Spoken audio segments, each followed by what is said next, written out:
Hi Neeraj, முகம் வாடி இருக்கு. என்ன பிரச்சனை உனக்கு? நீ ஜாலி ஃபெலோ ஆச்சே என்று அருண் தன் நண்பன் நீரஜை பார்த்து கேட்டான். பல்பொருள் அங்காடி ஒன்றின் இருக்கையில் அமர்ந்திருந்த நீரஜ் அருணை பார்த்து முகம் மலர்ந்தான். பெரிசா பிரச்சனை ஒன்றும் இல்லை ப்ரோ. ஏதோ பெரிசுங்க தாத்தா பாட்டிகளின் புலம்பல்னா பொறுத்துக்கலாம். எங்கள் அப்பா அம்மா அக்கா மாமான்னு ஆளாளுக்கு புலம்ப ஆரம்பிச்சிட்டாங்கடா என்று அங்கலாய்த்தான் நீரஜ். என்னத்தை புலம்புறாங்கன்னு சொன்னா தானே புரியும், சொல்லு என்றான் அருண். என்னத்தை சொல்கிறது? எனக்கு கடவுள் பக்தியே இல்லையாம். நீயே சொல்லு. எனக்கு ஆஃபீஸில் வேலை டைட்டாக இருக்குது. ஒரு நாள் லீவ் விட்டால் அக்கடான்னு ரெஸ்ட் எடுக்கணும்னு தோன்றுறது. அப்பாவும் கூட திடீர்னு ஆஃபீஸ்லேருந்து ஃபோன் வந்து பிரச்சனை கொடுக்கறது. இதில் என் அம்மாவும் அப்பாவும் பக்கத்து ஊரில் இருக்கிற கோயிலுக்கு போகிறாங்களாம். வழியிலே சில கோயில்கள் இருக்காம். அதையும் பார்த்துட்டு இரவுக்குள் திரும்பிடலாம்னு சொன்னாங்க. என்னால் வர முடியாதுப்பா. ரொம்ப டயர்டாக இருக்குது. நாளைக்கு ஆஃபீஸுக்கு போக வேண்டாமா? எனக்கும் சேர்த்து கடவுளை வேண்டிக்கோங்க அப்படின்னு சொன்னேன். உனக்கும் சேர்த்து உங்கள் அம்மா சாப்பிட்டா உன் வயிறு ரொம்பிடுமா அப்படின்னு பாட்டி வேற தூபம் போடுறாங்க என்று புலம்பினான். விடு நீரஜ், அவங்க வளர்ந்த முறை அப்படி. நம்ம பாட்டன் பூட்டன் காலத்தில் அவங்களுக்கு நேரம் காலம் நிறைய இருந்தது. எங்கள் அப்பாவுக்கு தாத்தா நிறைய நிலவரங்கள் வச்சுருந்தாராம். கூட்டு குடும்பமாம். நிறைய வேலைக்காரங்களும் இருப்பாங்க. பொழுதுபோக்கோ அவசர வேலைகளோ யாருக்கும் கிடையாது. பூஜைக்குன்னு தனி அறை.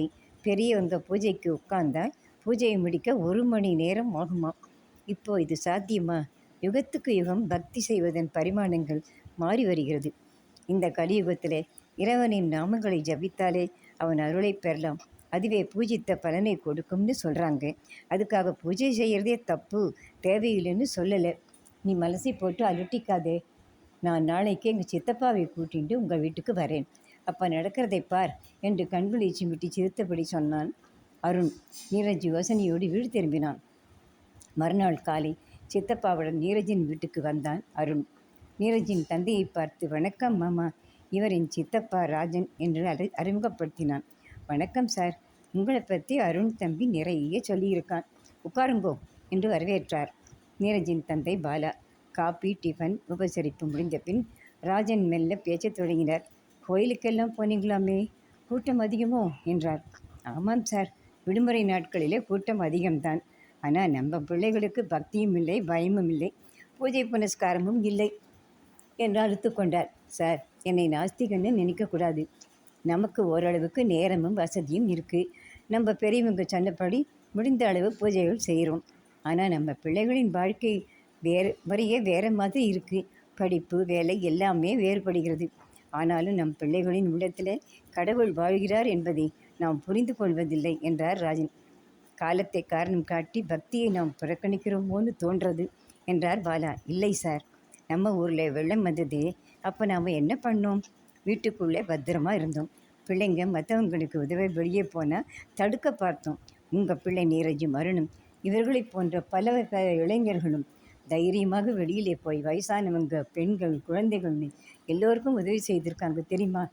பலரின் பசியை ஆட்டியிருக்காங்க. இந்த கருணை உள்ளங்களிலே கடவுள் வாழ்வதை நான் உணர்கிறேன். கொரோனா காலத்தில் நாம் மூக்கையும் வாயும் மூடிக்கொண்டு முடங்கி கிடந்தோம். ஆனால் நிறைய இளைஞர்கள் தங்கள் உயிரையும் மதிக்காமல் அறக்கட்டளைகள் வழங்கும் உணவை நோய் பாதித்தவர்கள் வீடு சென்று கொடுத்தாங்க. உங்களுக்கு தெரியாதா? சுயநலம் கருதாமல், எந்த எதிர்பார்ப்பும் இல்லாமல், ஜாதி, மதம், இனம் என்ற எந்த பாகுபாடும் இல்லாமல் இத்தகைய உள்ளங்களின் ஆண்டவனை காண்கிறேன். இன்றைய காலகட்டத்தில் பல இளைஞர்கள் போதையிலும் தவறான வழிகளிலும் வீழ்ந்து தடம் புரண்டாலும் நம் பிள்ளைகளை போன்ற பல இளைஞர்களை பாராட்ட வேண்டாமா? நம் பிள்ளைகளின் உள்ளத்திலே ஆணிவேராய் இருக்கும் பக்தி உணர்வு என்றும் மாறாது என்று தனது நீண்ட பேச்சை நிறுத்தினார் ராஜன். ராஜன் சார், அப்போ பூஜை புனஸ்காரம் எல்லாம் தேவையற்றதா? அதனால் பலனே இல்லையா என்றார் பாலா. ஐயோ, நான் அப்படி சொல்வேனா? நான் தினமும் அதிகாலையில் குளித்து பூஜை செய்யாமல் காலை ஆகாரம் எடுப்பதில்லை. 1/2 மணி நேரமாவது பூஜை அறையிலே குத்துவிளக்கின் மொழியிலே நிறைய இறைவனை உள்ளமுருக பூஜித்து கற்பூர ஆரத்தி காட்டி வணங்கி எழும்போதும் மனதில் உள்ள கவலைகள் எல்லாம் கரைந்து போய் மனம் லேசாவதை நான் உணர்கிறேன்.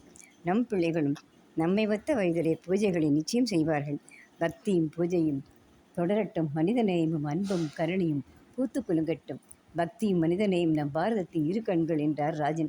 பாலாவும் மனம் தெளிந்து மறந்து சிரித்தார்.